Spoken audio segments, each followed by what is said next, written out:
Hi everybody, this is Alchemist 2 and I'm back again with another sorry, with another movie review. Retainers, yeah, gotta love them.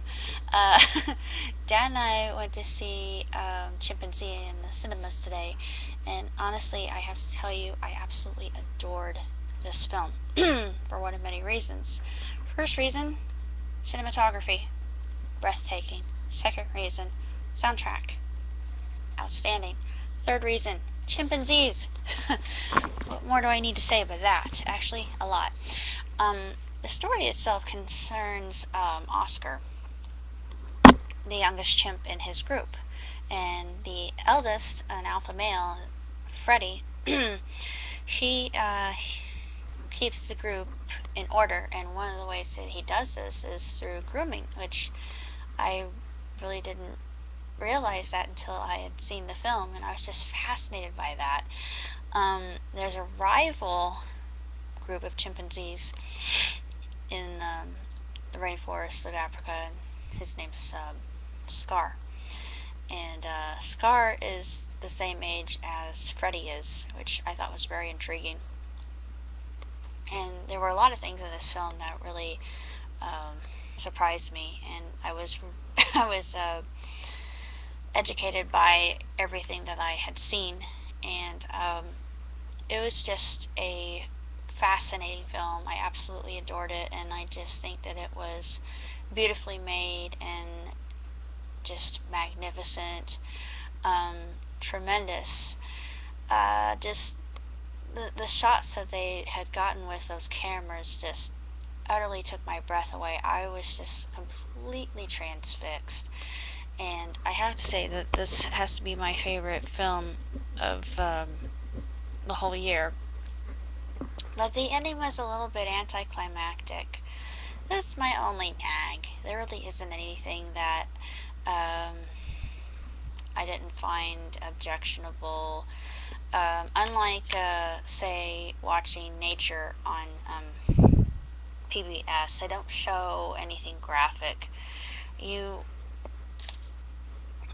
you know what happens because basically they imply it. But I absolutely love this because, as far as animals are concerned, I adore chimpanzees. If I had a choice between orangutans and chimpanzees, I would probably go for orangutans just because they are really awesome. But chimpanzees are also very cool in their own right and very intelligent creatures, just absolutely brilliant.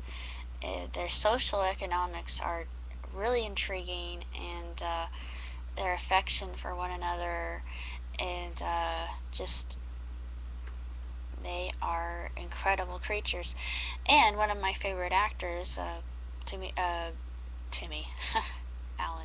I shouldn't have said Timmy, comedian Tim Allen.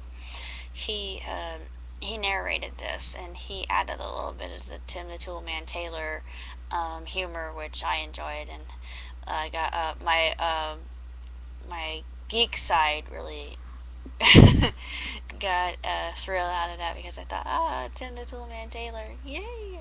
Got a little bit of a fangirl squee going on with that. As ridiculous as it sounds, but I absolutely loved every minute of it, and I highly recommend it if you're a fan of nature and you enjoy documentaries such as this one. And stay to the very end because there's a little something, a factoid about chimps that I didn't know. And then they show the intrepid photographers and going through this impenetrable forest, as it were, and falling over themselves. Yeah, there was a scene at the very end which gave me pause and made me jump back a little bit because one of the film filmmakers, he came upon a horned viper. Yes, I said stay back. You get bitten by one of those puppies, you are dead. Dead! But it freaked me out when he found it because I thought, he's gonna die. They need anti-venom. But, that was just me, my crazy imagination going wild again. It does that. But, luckily, nobody was hurt. And um, one of the other things I wanted to mention, well, besides everything, was just utterly unbelievable. One of my favorite scenes is when they have a shot of the forest at night. As a lot of the vegetation, especially the fungi, is phosphorescent, and it has to do with the chemicals.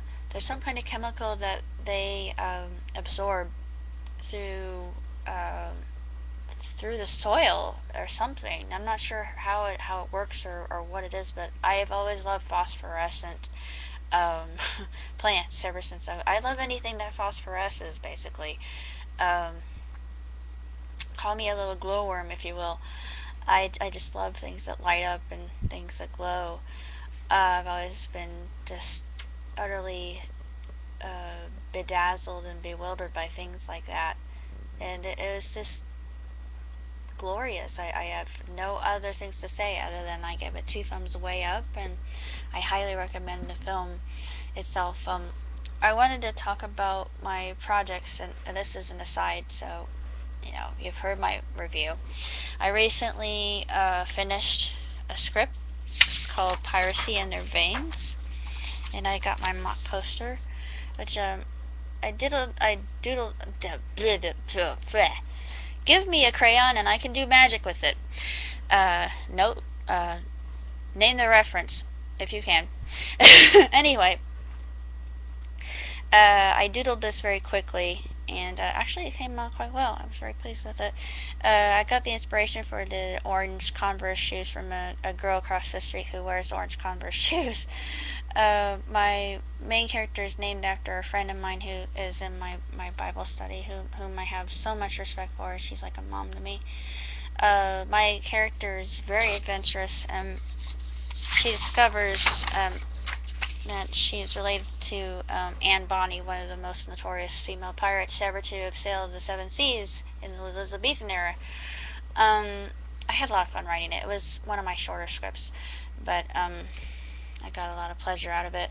I'm writing a sequel to Happy Camper, and it's more about Will's adult years and when he goes to college, and when he asks Elise to marry him, and more about his transition as an adult. And I've got one I'm coming up with in the future called Dr. Patient Privilege, which is a romantic comedy. It's about a lawyer who ends up in traction, and when he's in the hospital, he falls in love with his nurse, basically. I've got another one that's going to be interesting. It's about a lady who's very successful. She makes an errant wish upon a star, and she finds herself awakening to a man's body in a man's world. And there's only one man, only one woman that she slash finds himself slash herself attracted to. But it's going to be one of those strange romantic comedies that turns out to be a dream on the end, and she realizes that she loves herself for who she is, and not some sort of imposed idea. I just finished a collaboration with a friend of mine called The Soon-to-Be King of Bobodoon. It's on fanfiction.net. I've done a number of parodies recently. I haven't really done anything very presently. The only things that I'm working on right now, besides Happy and I Know It, would be Dr. Patient Privilege, and the one with the woman who transforms into a man. That's called Temporary Insanity. I love the name of that particular script. But my story about Lux and the planets they're in, the different quadrants that I'm developing, and all of this can be traced back to watching Doctor Who, because it really inspired me, as I thought, you know what, I want to make my own traveler, and I want her to be a quantum jumper. I thought that would be so awesome if I could do that. She could just use her thoughts to leap in time and go wherever or whenever she wants, and she has to focus entirely on wherever whenever she wants to travel.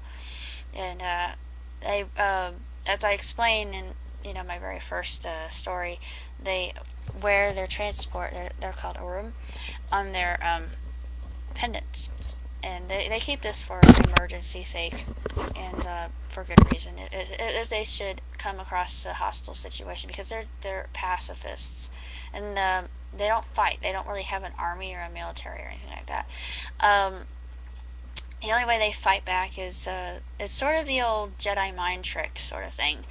They will put in a thought suggestion to their enemy and make them sign a peace treaty with them, or make them think that, oh, this is just pointless. I should just walk away. I don't need to fight this person. They're no threat to me, and they really aren't. And that's the power of the mind, because the Lux are very intelligent creatures. They are very old. They're not so old as Time Lords, actually. But I did a crossover with the Doctor and my main character. They meet each other, and it's funny. Time travelers, no matter what dimension they're from, they have a lot in common with each other. And they're sort of the gypsies of the galaxy, as she says. She calls herself a star gypsy. And I've really come to like this character. I've put a lot of my my personality into her. But that's about all I'm doing. So I will keep you updated on anything else. Other than that, life is good. The only thing that I'm kind of worried about right now is my doggy had a seizure Friday. So I was hoping that you could keep him in your thoughts and prayers, give him some positive vibrations. He's still not himself, so I would ask that you would keep him currently in your thoughts, because he's an old dog, and he's very special to me. So thank you for that. I appreciate it. I will catch you later. Ciao.